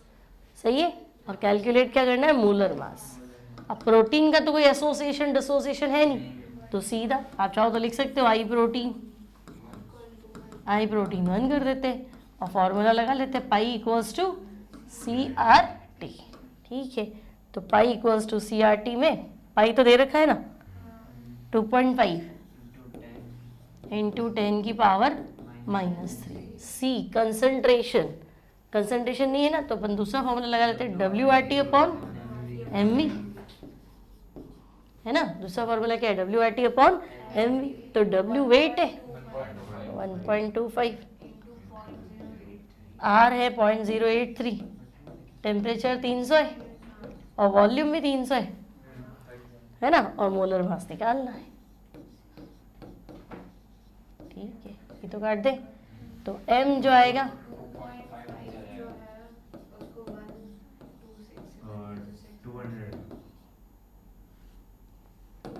नीचे कितना लेना है? 2.5 लेना है ना। अब इसको सॉल्व कर लो।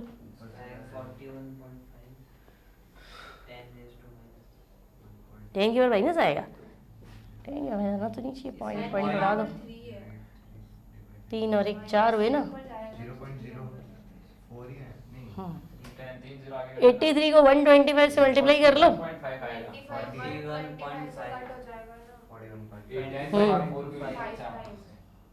5 से काट देते। ठीक है, 41.5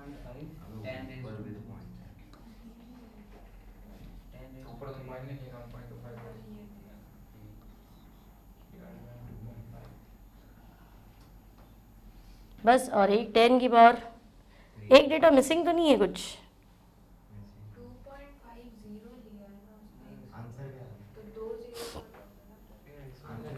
25.5 आ रहा है ये तो। 1.25 अच्छा मैंने 8 बजा 40 होता है ना। 5 1 8 5 40 और 41। ठीक है ना। और ये 10 की पावर -3 और 4 काट दूँ तो 10 की पावर 1 बचता है, 41.5 आएगा ग्राम पर मोल। ठीक है, मोलर मास आएगा आपका 41.5 ग्राम पर मोल। ठीक है, चलो ये आपका 2022 का question. Next, 35% volume by volume solution of ethylene glycol is used as coolant in engine of vehicle. ये भी एक क्वेश्चन बन सकता है ना कि इंजन व्हीकल में कूलेंट की तरह किसको यूज करते हैं? Ethylene glycol. ठीक है, ethylene glycol. Calculate the volume of water in ml in this solution. तो देखो वॉल्यूम बाय वॉल्यूम परसेंट का फॉर्मूला, ऊपर भी वॉल्यूम नीचे भी वॉल्यूम, है ना। तो ऊपर तो रखना है volume of glycol upon volume of solution, क्योंकि ग्लाइकोल को पानी में घोला है ना, तो वॉल्यूम ऑफ सॉल्यूशन इनटू 100। ठीक है, अब ग्लाइकोल का वॉल्यूम पे वॉल्यूम कितना है 35, और पूछा क्या है वॉल्यूम ऑफ वाटर पूछा है। टोटल 100 है तो 35 माइनस कर देंगे ना। वॉल्यूम स्पेशल दिया नहीं है। अच्छा देखो 35% ये है, तो टोटल तो 100 है, 100 में से मैं 35 माइनस ही कर दूं तो ही आ जाएगा, मैं पूरा करूँ ही क्यों, फॉर्मूला नहीं लगाया। है ना, फॉर्मूला नहीं लगाए। ठीक है, तो 100 माइनस 35 ये लगाओ ही मत। देखो कुछ पूछा ही नहीं है। वॉल्यूम बाय वॉल्यूम परसेंट, ऊपर वाला V क्या है, volume of glycol, volume of glycol, ठीक है ना, और नीचे वाला V क्या है, वॉल्यूम ऑफ सॉल्यूशन। क्लियर। अब वॉल्यूम ऑफ सॉल्यूशन तो कितना लिया है 100, और 35% है, मतलब ग्लाइकॉल कितना है 35, तो वॉल्यूम ऑफ वाटर निकाल दो, सीधे ही करो। तो वॉल्यूम ऑफ वाटर कितना हो जाएगा 100 माइनस 35, तो कितना हो जाएगा 65 ml। क्लियर है, कोई टेंशन नहीं। नेक्स्ट रिवर्स ऑस्मोसिस कर चुके अपन बहुत बार, है ना, वो प्रोसेस जिसमें या तो तुम्हें ऐसा लिखना है जब हम external pressure more than osmotic pressure apply करें, कहाँ पे, सॉल्यूशन साइड में, तो ऑस्मोसिस का प्रोसेस रिवर्स हो जाता है ना। और एप्लीकेशन क्या है, डिसलाइनेशन ऑफ सॉल्टी वाटर, ठीक है ना, लवणीय जल का विलवणीकरण।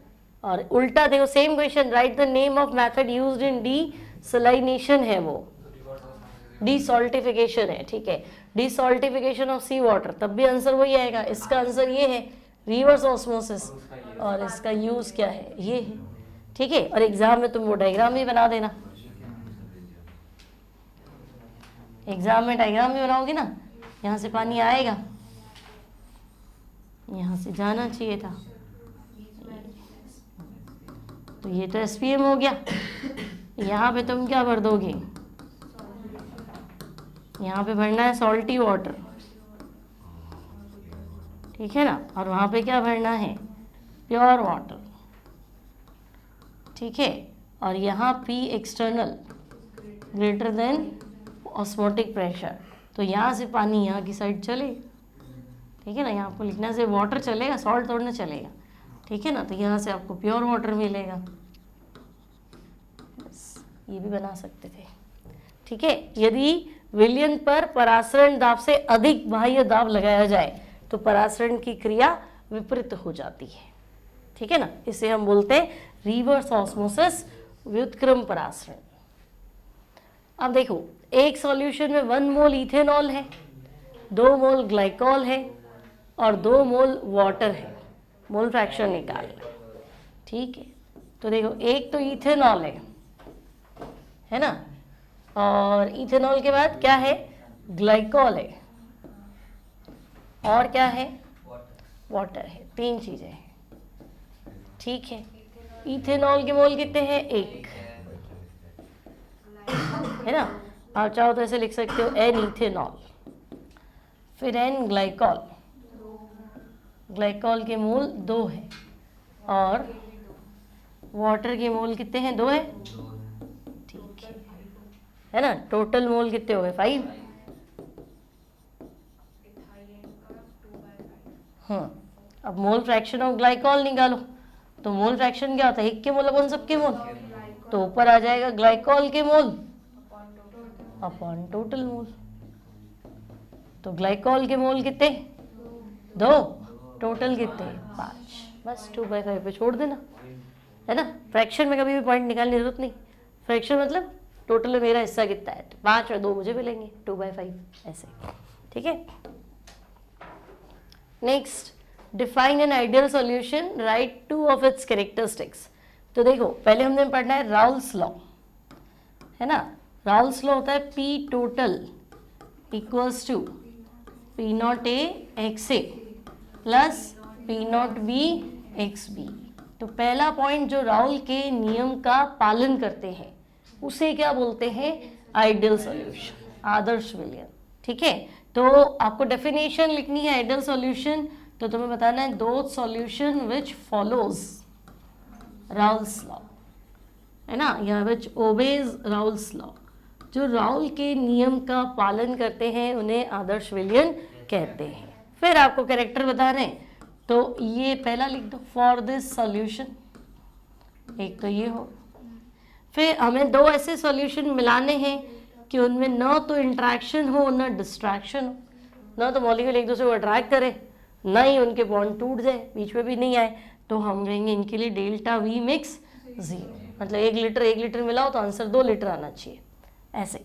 फिर अब इंट्रैक्शन नहीं होगा, मतलब ना तो बॉन्ड बनेंगे ना बॉन्ड टूटेंगे, तो हीट चेंजेस 0 होगा, ऐसे 3 हो गए। यानी कि आप चाह रहे हो ए बी इंट्रैक्शन,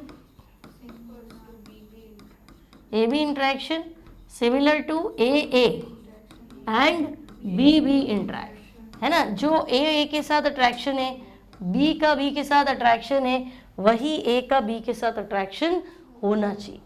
तो ऐसा तो तब होगा जब तुम सेम फैमिली के मेंबर मिलाओगे, मतलब तो तुम कहो कि हाँ मैं ना मीथेनॉल प्लस इथेनॉल मिला लेते हैं, तो क्या ही होगा, मीथेनॉल भी एक अल्कोहल है, इथेनॉल भी एक अल्कोहल है, दोनों में कुछ फर्क तो पड़ना नहीं है, तो मीथेनॉल प्लस इथेनॉल क्या हो गया, आइडियल सॉल्यूशन हो गया। या फिर तुम बेंजीन प्लस टॉलुइन ले लो, तो बेंजीन प्लस टॉलुइन दोनों एरोमेटिक है, CCl4 प्लस SiCl4 ले लो, है ना, एक ही फैमिली में टेट्राहाइलाइड में टेट्राहाइलाइड, क्लोरोबेंजीन में ब्रोमोबेंजीन में ला लो, तो एक जैसा रहेगा। ठीक है, नेक्स्ट मोलैरिटी की यूनिट मोल पर लीटर, मोलैरिटी की यूनिट मोल पर लीटर। ठीक है ना, अब mathematical form of Henry's law, P gas equals to KH X gas.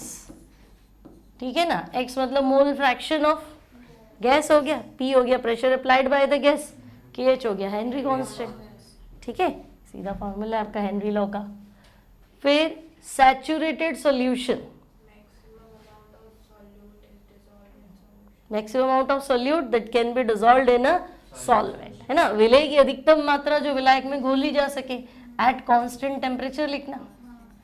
ठीक है, maximum amount of solute that can be dissolved, that can be dissolved in solvent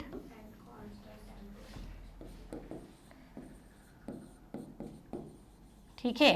अब solvent भी वॉल्यूम तो कांस्टेंट लोगे ना, कि 1 लीटर ले लिया 2 लीटर ले लिया चेंज हो जाएगा। ठीक है, तो that can be dissolved in constant volume of solvent. कि आप कितना ले रहे हो, सबका आंसर सेम कब आएगा, तो सबको वॉल्यूम कांस्टेंट लेना है, constant volume of solvent at constant temperature. समझ में आ गई मेरी बात, टेम्परेचर भी कांस्टेंट होना चाहिए, एक ने पानी गर्म रखा एक में ठंडा रखा तो फिर चेंज हो जाएगी, सॉल्युबिलिटी बतानी एक तरह से।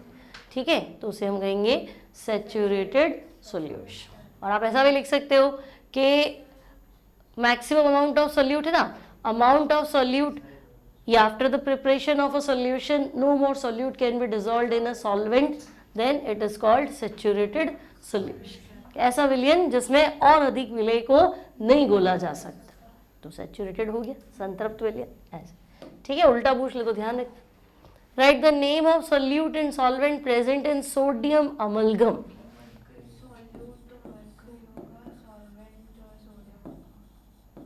सोडियम अमलगम,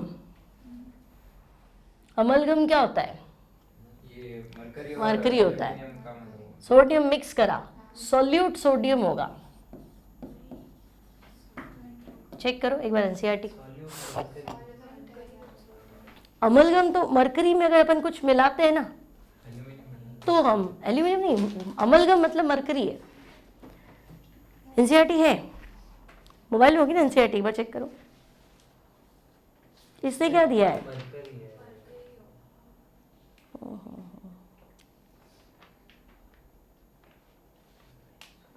कौन सा क्वेश्चन है,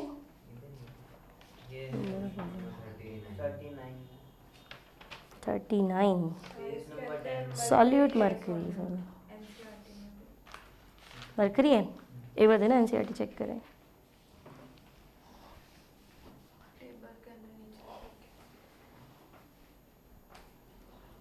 amalgam of mercury with sodium, solute liquid.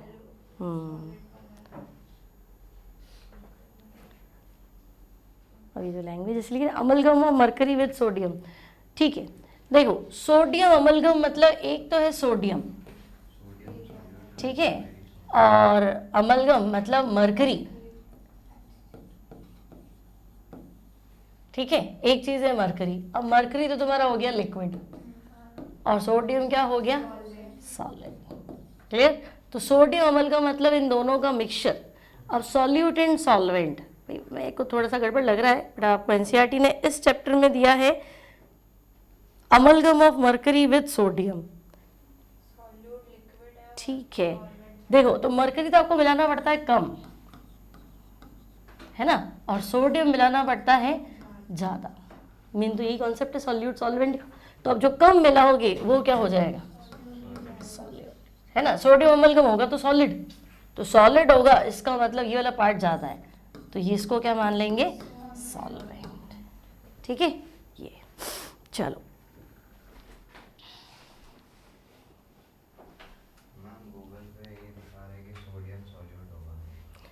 मैं कह रही हूँ ना, अगर इनके अभी देखो इसको तो क्या करना है, बोर्ड में आया हुआ है ना, तो ये बोर्ड में एनसीईआरटी ने जो दिया है ना वो इसको लिखना तो क्या चाहिए था, अमलगम ऑफ मरकरी, क्वेश्चन है ना,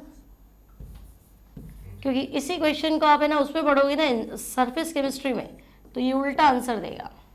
इसको देना चाहिए था amalgam of mercury in sodium, कि मतलब आपने सोडियम में मिलाया है, क्या मिलाया है, मरकरी।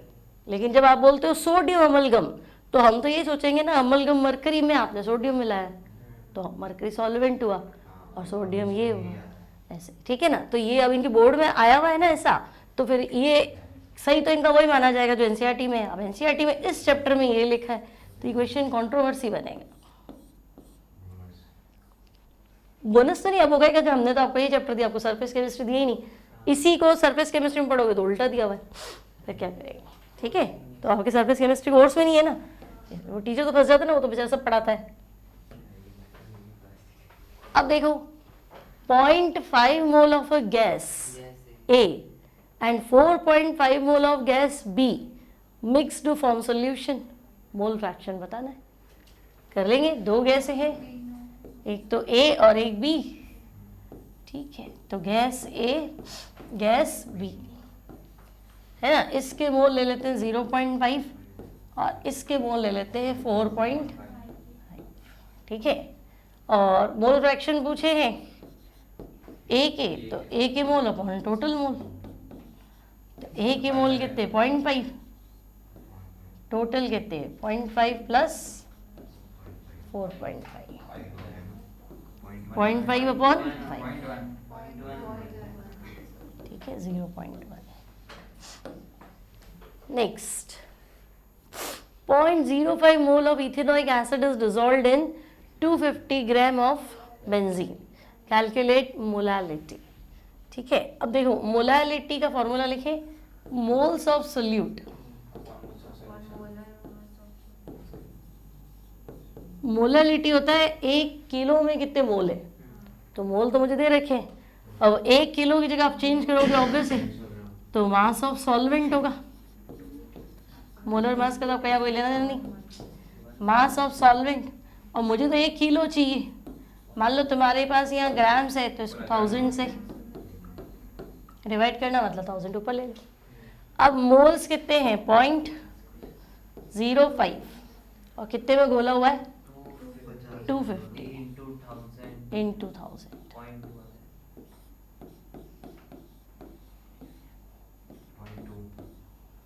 ठीक है 1/5 आ गया 0.2।